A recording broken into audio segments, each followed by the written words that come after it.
Alright, so tonight I only got 5 minutes, and for me, anyone who knows me knows that I'm crazy, psychotic actually. And the difficulty being, for me being on the stage is therapy. It makes me feel better. It gets this shit off my chest for people to hear. You know, I got as far as doing some cannabis jokes. I did the one about, the panty puddle, which is, unlike Charlotte's Web. Charlotte's Web is the medicinal marijuana that keeps epileptics from having seizures. But there's the panty puddle.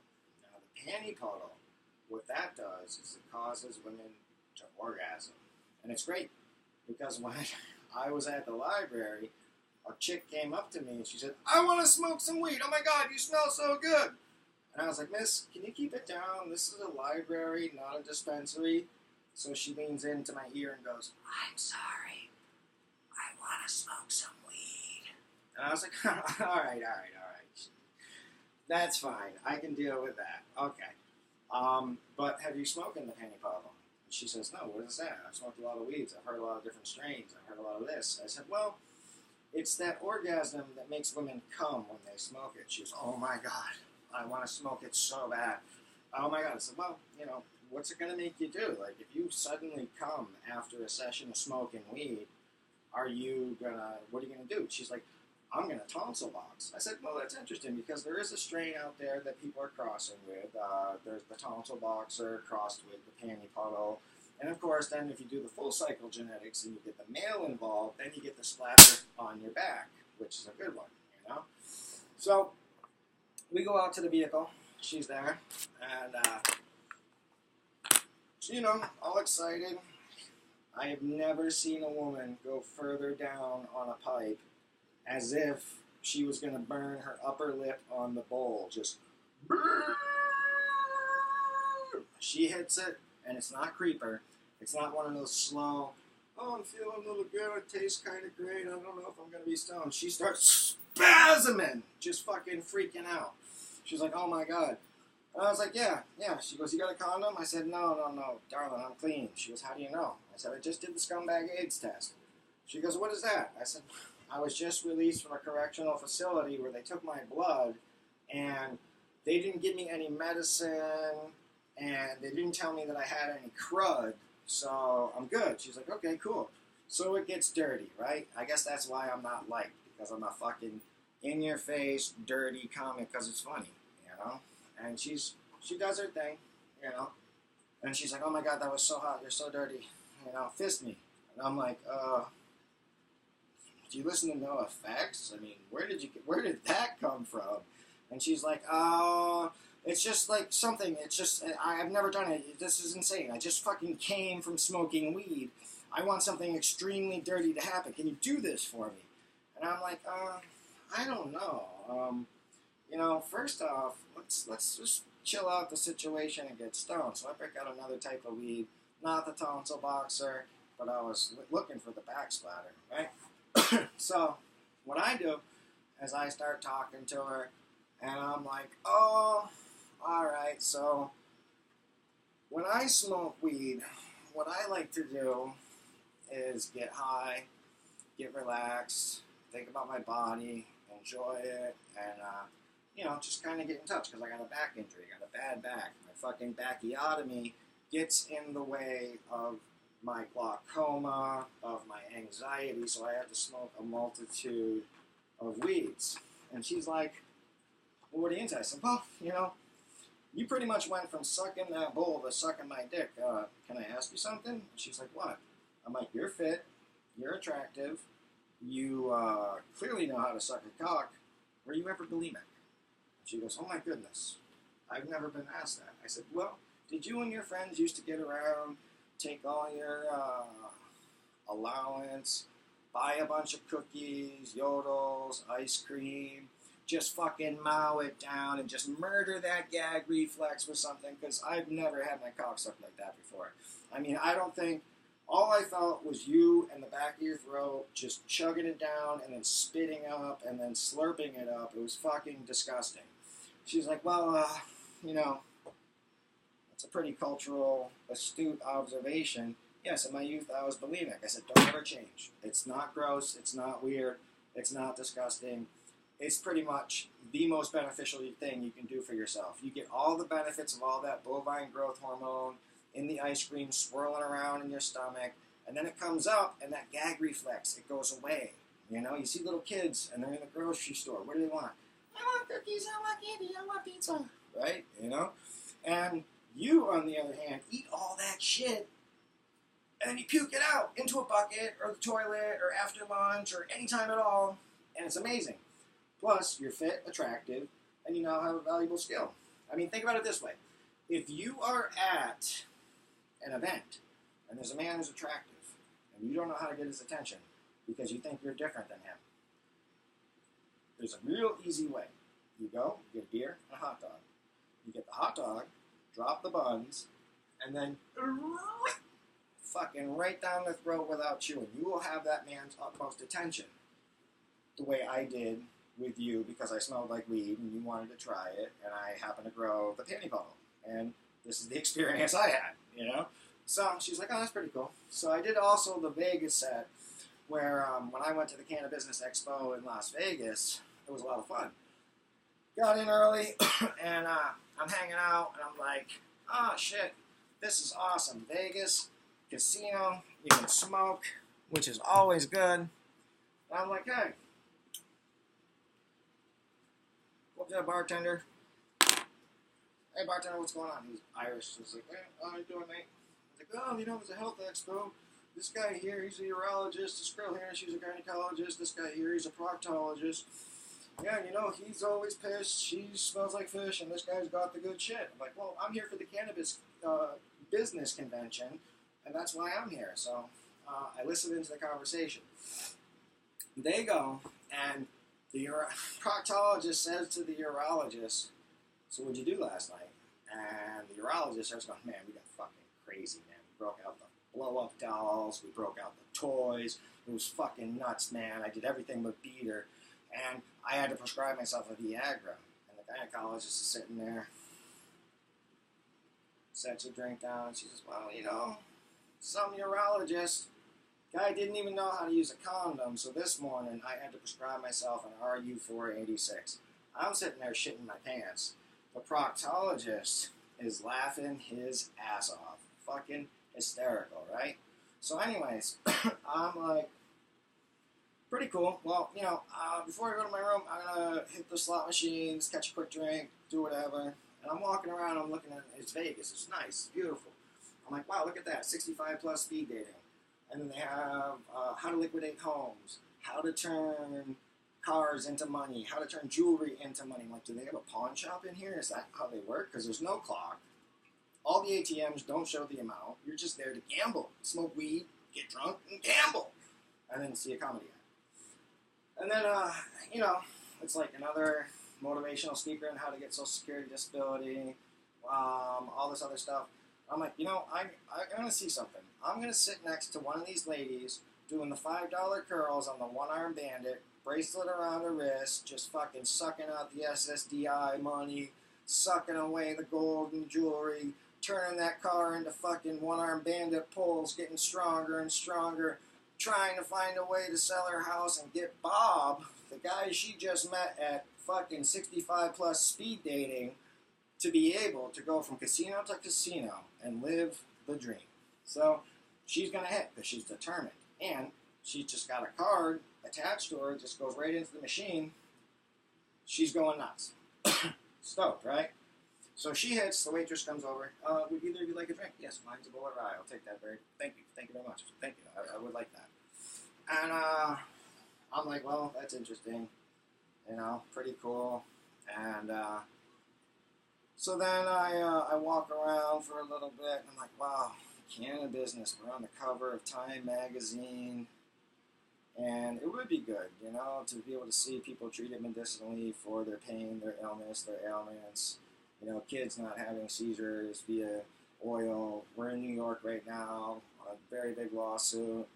And it's difficult for people to say, you know, like just how far do we have to go for full federal legalization across the board, not just medicinal, because it's getting more and more difficult to to be able to operate as a person who consumes, you know? And I'm thinking to myself, man, this sucks. So, you know, it reminded me of the last time I saw Kislowski, and I got a response about the One Foot in the Grave piece I did over at Bishop's, and, you know, they're like, we didn't like that. I'm like, what would you like? I did put an effort into your health in my youth. Remember when you had a pool and I wanted you to get a set of stairs so you could swim and you said, I don't like water? Well, would you like a 5-foot above ground pool filled with a pallet of 2-liter orange sodas and gelatin? I'll even walk in it and pretend I'm as fat as you, because that's pretty much what it feels like, just being bubbly and wiggly and fucking disgusting. I mean, you know, you could take those fucking contractor bag rolls like a fucking big stomach just with a turd floating around in it, get the fucking, wrap up the, the recycled grocery bags that are all crinkly, filled with bacon grease, so it looks like the way you look with those fucking stretch marks on your tits, which are disgusting. And then you could swim in that instead of water, you know? He's like, you're not funny. I'm like, really? Oh, okay. All right, that's not funny. 1 foot in the grave.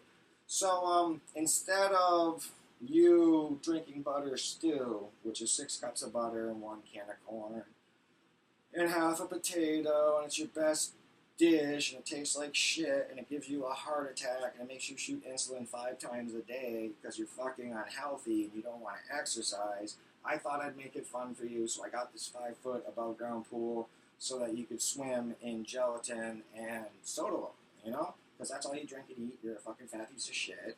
He's like, that's not funny. I'm like, well, I don't care if it's not funny. You know, I'll make it funny.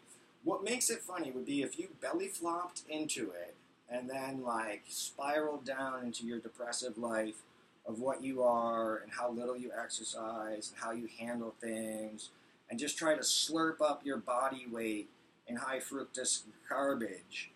And then I would say, hey, look, take a picture. Dead man's float. That one slayed. It really did. People laughed at that. I was happy. So, from there, I had a lot of different directions to go. But I was only given 5 minutes. I got a lot more material. I just passed off a DVD, stuff on merch, you know. Well, I happen to be a biker, and we don't like punks like you. I'm like, dude, you're not a biker. You wear purple yarn gloves and ride a Goldwing. You're fucking ridiculous. No one does that, ever. It's ridiculous. And it's like, you know, he tries to make these big deals. Like, I'm trying to bond with you. And I'm like, I remember the last time you tried to bond with me. We went, not to Vegas, to the Canada Business Expo, but we went to Mohegan Sun. And you're like, son, I'm going to teach you a lesson. You go with enough money that you can afford to lose. You get a time limit, and you whatever runs out first, the money or the time, and then you leave. And I'm like, oh, whatever, that sounds good. So they go walking in, we're going to be over here, come on. I'm like, no, I'm going to be over here because I fucking hate the two of you. You're disgusting. You're fucking white trash garbage, and, like, that's, you know, what raised me. So I'm going to be over here having a good time, getting a drink, and you're going to be over there being fucking weird, right? So I'm on the machine, and I start hitting. I'm doing, you know, 25-cent curls. I'm like, oh, cool. This is pretty cool. It keeps hitting. It keeps hitting. It keeps hitting. Like, every couple of fucking times it goes, it keeps hitting. It keeps hitting. And then they come up, and they're like, you know, we're going to leave. Time's up. I'm like, oh, good. I start walking away. Ski Bag's like, no. You're still winning. Why don't you play until you lose? I'm like, trying to fucking teach me a lesson. Time's up. I got my money. Let's go. No, I want to see you lose. Oh, you want to see me lose. So I go 3 more times, hit each time. I'm done. Let's go. I put the quarters in the fucking container. We go jump in the car, and what happens? We end up going to Bookends. The fucking porn palace. What the fuck? Who does that? Who takes their stepson and his saggy bag of bones of a wife to the jerk-off shack? That's fucking terrible. And, you know, they try to make it to do it. I'm like, I don't want to be here. He gets out all fucking purple gloved like a grimace bitch. She comes out and says, "Would you like to come in?" And I'm like, "No fucking way. I want to steal your car right now. Like fucking red, green, red, green. Ah, I want to get the fuck out of here. I hate you both." And they're like, "Oh, okay." I'm like, I'm sitting there chain smoking, and I think to myself, what would it be like if I went in with them? I'd see D-Bag make a DB line for like the weird fucking section that no one goes in. I'd see that saggy bag of bones go over to the sex toys, like, "This one's big enough. Will it fit in my fuck hole? I don't know." And then what are you going to do? Teach me how to save money on porn? Right? Well, what I like to do is I go through all the swinger mags, and I find a girl that looks just like one of the pictures in the swinger mag on one of these magazines, and then I get a boner, and I go to the bathroom, and I jerk off. That's fucking horrible. I don't want to do that. And meanwhile, she's fucking picking through toys, selecting the things that she's going to stick in her filthy fuck hole. And I'm like, oh, okay, I'll treat it like when I was a kid, like when I wanted video games, right? Can I get cum on her braces? Can I get Anal Antics 8? Ooh, this one looks really hot. Waterboard blowjobs. You know, if that happened, if I went into that place with them, I'd be like, hey, Saggy Bag of Bones, now that you're retired and all you used to do was clean houses for retards, why don't you see if you can find a jerk-off emporium where they play videos and people rub one out, and then with your qualification and skill set, you could be a jizz mopper. Wouldn't that be great? So, and then I don't like that, but I'm still getting the toys, and D-Bag's got his stuff, and I'm like, just give me the poppers. Give me something that's going to make me forget this moment. Book out of the place. They come running out, trip and fall. The dildos spill everywhere. D-Bag's upset. Son, you didn't pay for that DVD. You just ran out. She's crying. I just want the big red dildo. I don't know where it is. And the guy who sold me the poppers says, hey, lady, the dildos for sale and the ones that you're trying to pick up are next to the fire hydrant. That's the big red one, you bitch. And then I steal the car and drive away. That's kind of like my fantasy. I do not want to go anywhere near a porn store with the parents. But that should actually happen. That's why I hate them. Fucking terrible. So, yeah, I've been getting harassed. Not by an ex-girlfriend, Everyone's got that one-word text. It's like 2 in the morning. Hey, get fucked. You need to masturbate more often. Excuse me? Yeah, go fuck yourself. Get fucked. And, that shit doesn't happen, but I got Toyota calling like an ex-girlfriend. Apparently, my warranty ran out, and Toyota sold this information to several agencies who call me. I get the call, hello, Toyota, we'd like to extend your warranty. No, I'm not interested. Click. No, Toyota, fucking 5 times in one day. 5 times in one day, right? So, I'm like, eventually I just pick up, no, fuck you, take me off the list, click. Take me off the list, click, take me off the list. Then, I'm like, alright, I do comedy research, I might as well do a little research with some fucking customer service people, right?